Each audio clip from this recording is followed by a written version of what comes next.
to this week's episode of Hotter Than Health. My name is Eliza Bellman.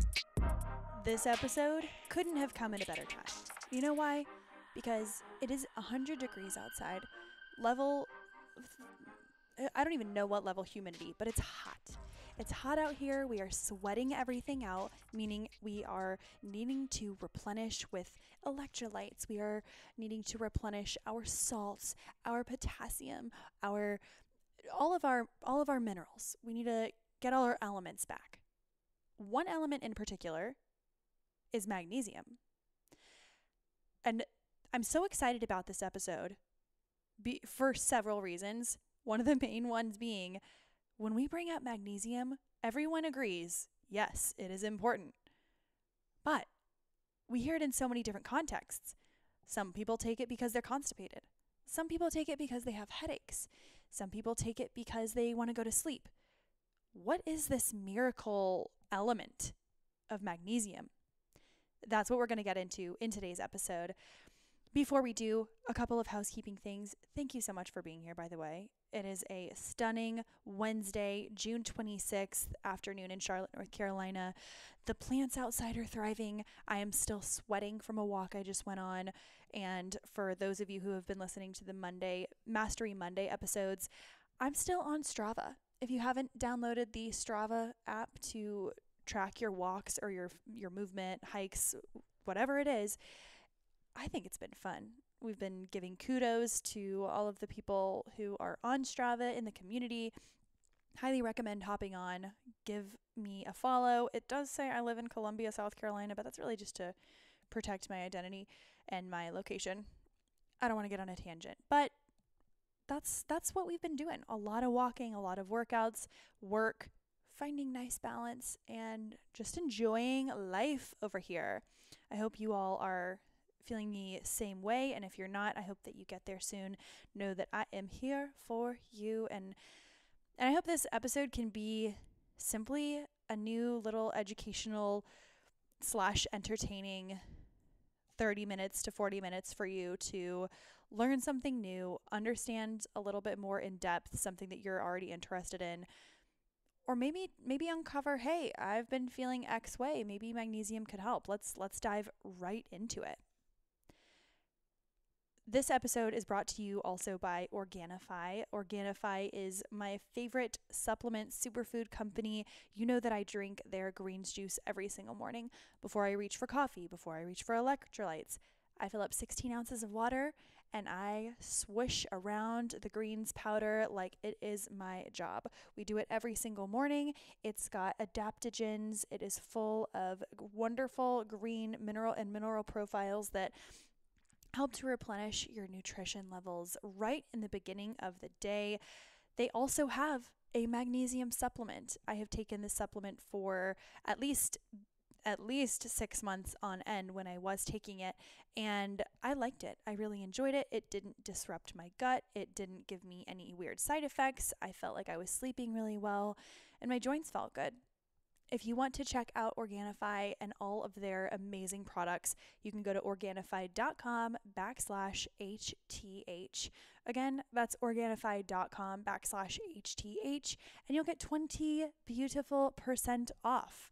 Why would you not? It's summertime. We are feeling good. We're sweating a ton. Let's start our day with greens. We're not just going out and drinking Trulies and having kebabs. Like, we got to get the greens in the morning. That is Organifi.com/HTH. for 20% off.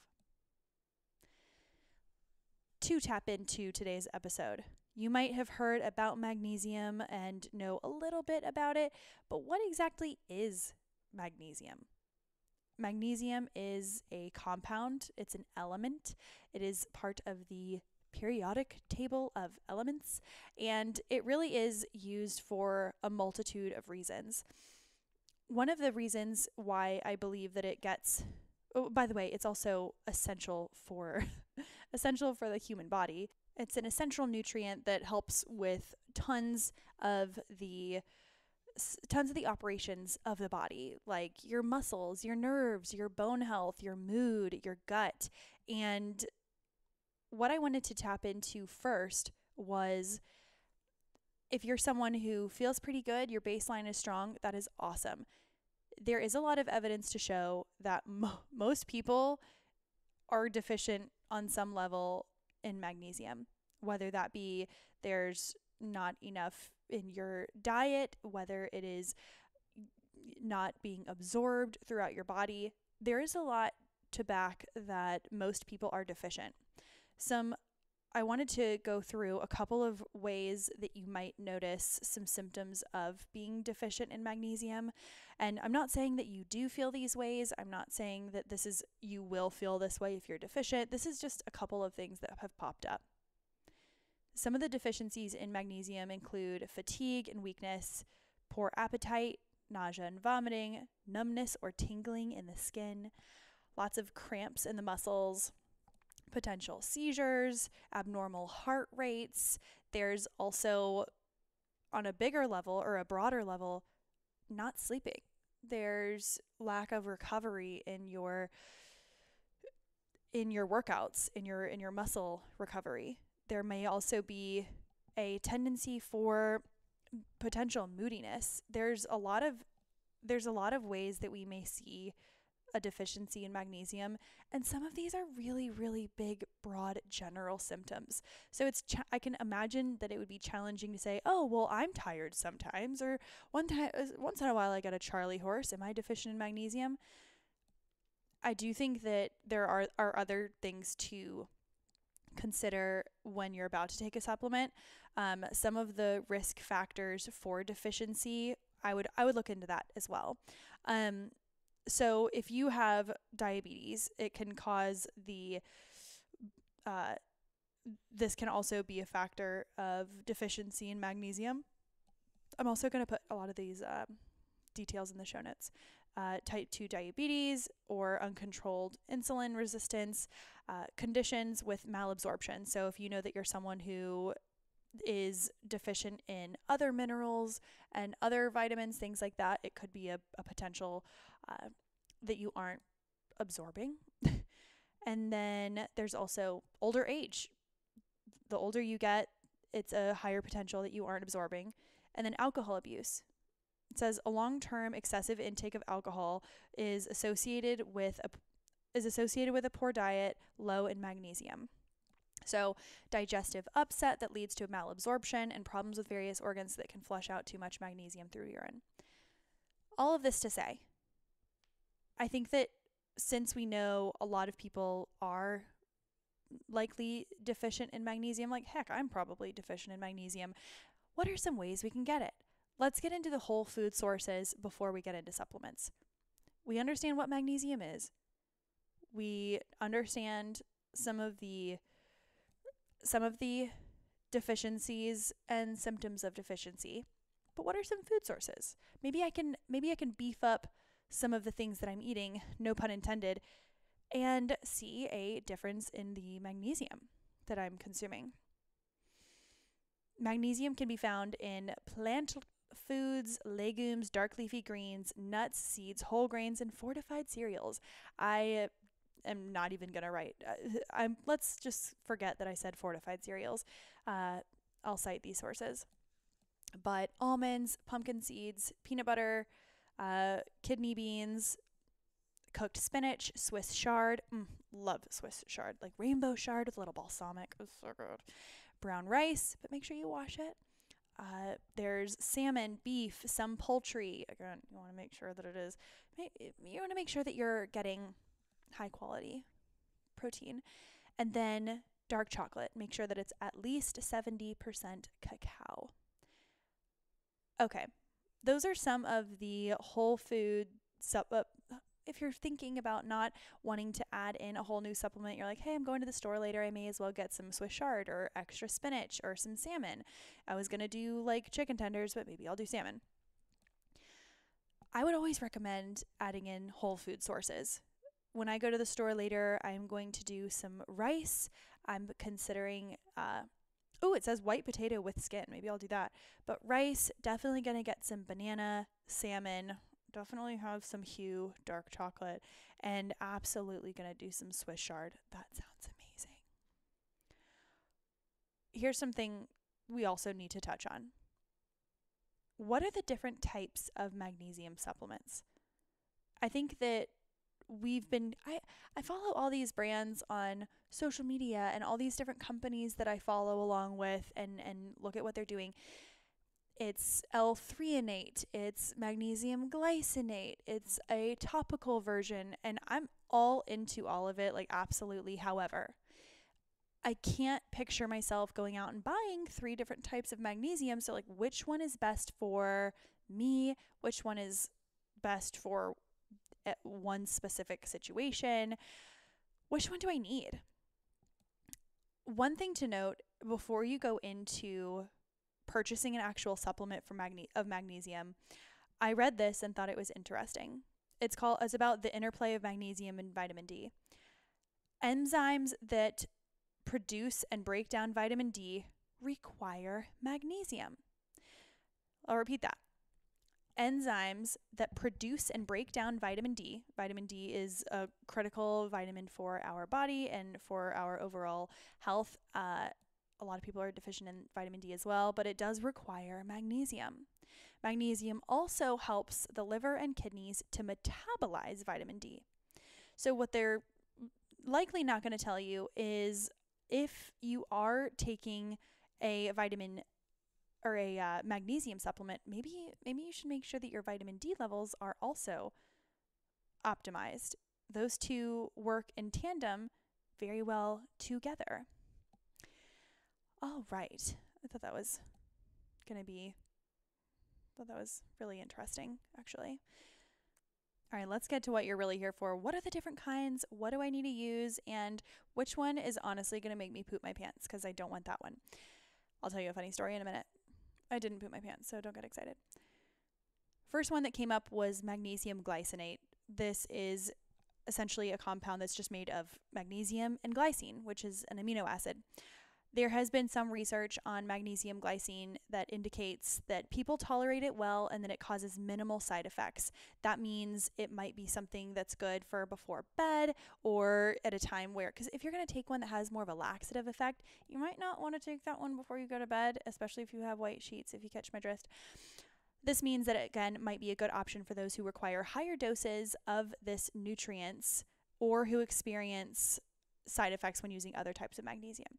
So if you're someone who knows that you're not great at absorbing nutrients or are struggling with gut health, this sounds like it might be a good option for you. Magnesium glycinate, it's a overall really, really popular and common form. Magnesium glycinate, very neutral, if you will. Then there is the magnesium citrate. Okay, magnesium citrate is definitely the magnesium that, it's definitely the magnesium type that you can take if you are struggling with constipation. You all know me, this is a quick aside, this will not take long. You know that this podcast started with me talking about gut health and constipation and how to poop while you travel and make sure you're not constipated while you travel. Those were honestly the greatest hits. Like, just some of my most favorite episodes to record.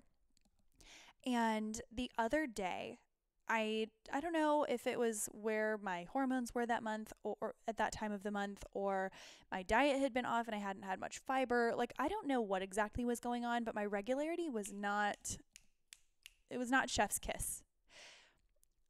I went to the store, and I'm not someone who will take medicine for things. I mean, I really, knock on wood, I'm not against medicine, but it's not my first resort, and I rarely even consider it. But there was just something about this time where I felt so heavy. It felt like there was a brick in my gut. It felt like there was a brick in my body, but it had only been like 24 hours since I had gone to the bathroom. And for some people, that wouldn't cause any type of worry. For me, it causes some worry. And sometimes it affects me differently. This day in particular, I just felt like anything I did, I could just like see the brick in my gut, and it was hard. It was uncomfortable. Y'all have been there. You understand what I'm saying. This wasn't one of those ones like, well, just go to the bathroom. You can't. You need your window of time. Ladies, you know what I mean. You can't just go to the bathroom if you feel like you need to. Like, there has to be the right setting. You have to be calm.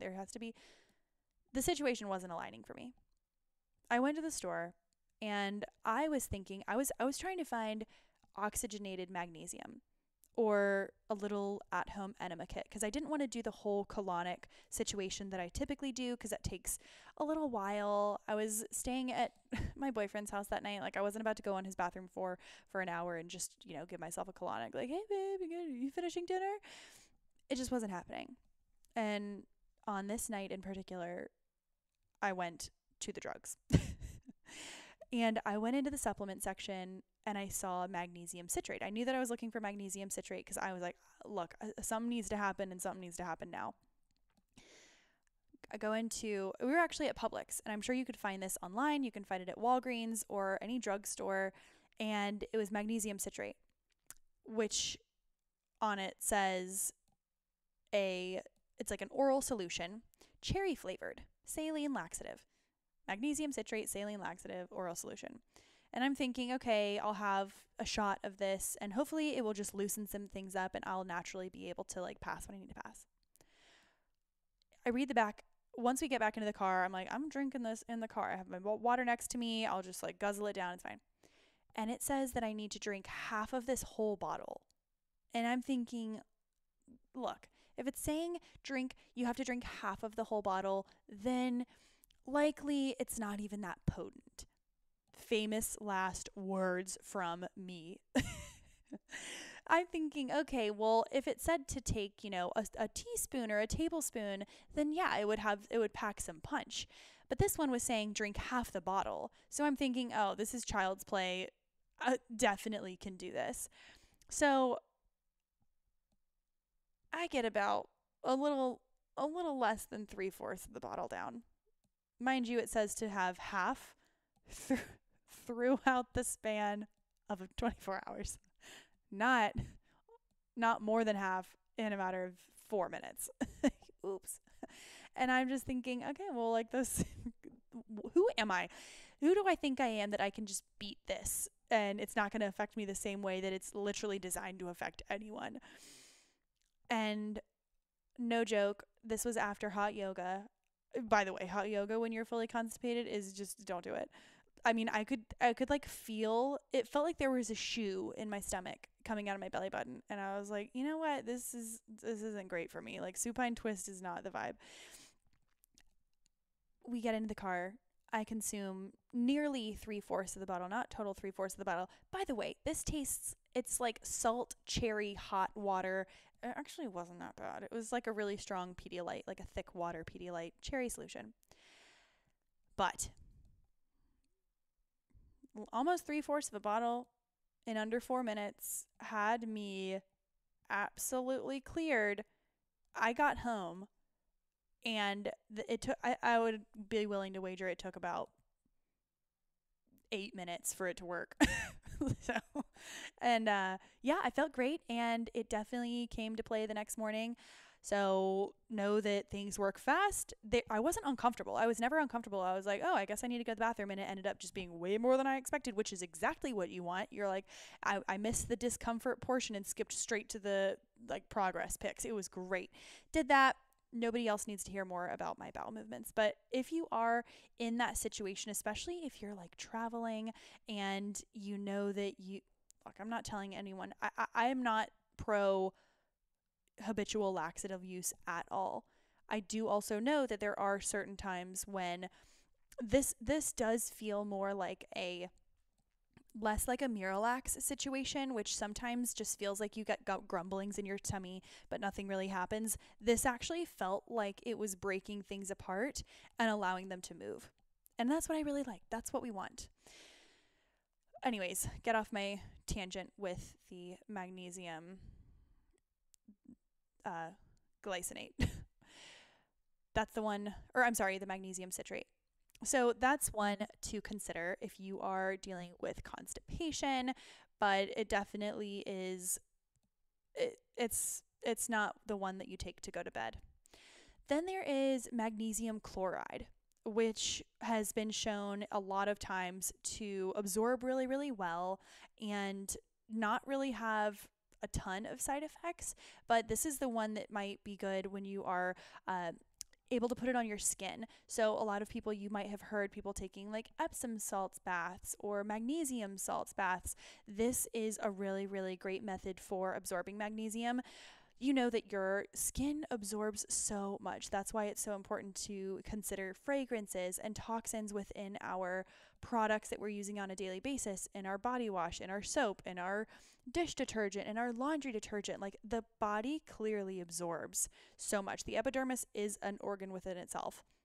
So magnesium chloride, if you are going to consume it or draw yourself a bath, maybe look, I'm someone who has like a really sensitive situation happening down below. I don't want to put fragrances or any good smelling soaps up there. It's just, I don't find that that is a productive use of cleaning. I feel like you're just putting chemicals all over a really sensitive area. So I'm not down for it. Epsom salts with zero fragrances, I'm more down for. However, if you are like me, I would much rather do, rub coconut oil all over my body and then get into a bathtub and do a few drops of magnesium chloride or a couple of those oils or salts with no fragrance. I'm just natural girly. It's a really great way to absorb. So there's magnesium, let's start from the beginning. There's magnesium glycinate, the one that's really easy to absorb. You can get that in a pill form. You can typically get it in a bottle. I think most of these you can find with liquid. There is magnesium citrate, which is the one that had me 6-minute gait is what we'll call it. Yeah, magnesium's great for constipation. Magnesium chloride, again, is the one for sore muscles and relaxation. And you want to lay down, you want to get, if you're going to get a topical form of magnesium, this would be the kind to invest in. God, I just think that magnesium is such a hero, and I'm so glad that it's getting the attention that it truly deserves.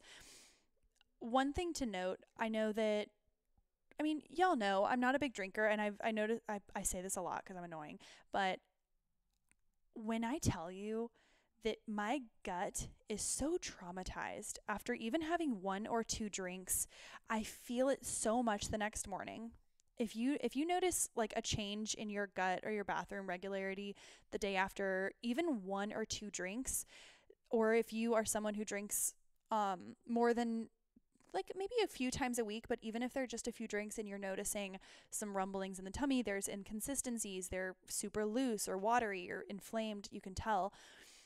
It would be interesting to see if you reduce the alcohol or took it out completely to see if your gut was able to heal and your body was actually able to absorb some of the magnesium that you're consuming in your diet. Like, you might have a perfect diet full of magnesium naturally, but if you are consuming a lot of alcohol on a consistent basis, then you may be noticing some irregularities and gut issues, sleeplessness. So much of sleeplessness from drinking comes from mineral deficiencies that happen when your body is consuming this toxin, and it's not allowing you to absorb nutrients or heal, but it's just absorbing these toxins and it's breaking everything down. I felt that it was important to do this episode because I truly think that you really can't go wrong if you're doing some type of broad spectrum electrolytes. If you're just doing that pinch of pink Himalayan sea salt in your water each morning, then you are getting a little bit of magnesium. Obviously not the full day's worth recommended amount, but it's a good start. You get some type of electrolyte. It's within your electrolyte profile if you've got a full one. And it's simply something that could help benefit your muscular health, your sleep, your gut health, blood sugar. It has endless benefits. If you are someone who's been considering taking magnesium, consider the different types and for different reasons. There are some different brands that have great ones. I know Organifi has one, and if you want to use my code HTH, again, I know I just said it, but use the code HTH. They've got a magnesium to try out, and that one is super easy on the stomach. And then again, if you are struggling and you're like on your last resort, you don't know what to do, then maybe go down the supplement aisle and get that oral solution from Publix and have yourself a night. But I would not recommend wearing white. I would not recommend having plans, and I would not recommend I wouldn't recommend tight clothing for the next several hours after taking the supplement. I hope everyone's having a great day. And on that note, I am going to go to the store and grab groceries, cook some dinner, finish up a little bit of admin, and just enjoy the rest of this night. I hope that you all are out on a walk or enjoying a laugh with a friend, or maybe just listening to this while you're getting ready. But if you need the notes, they're in the show notes. Have a great week.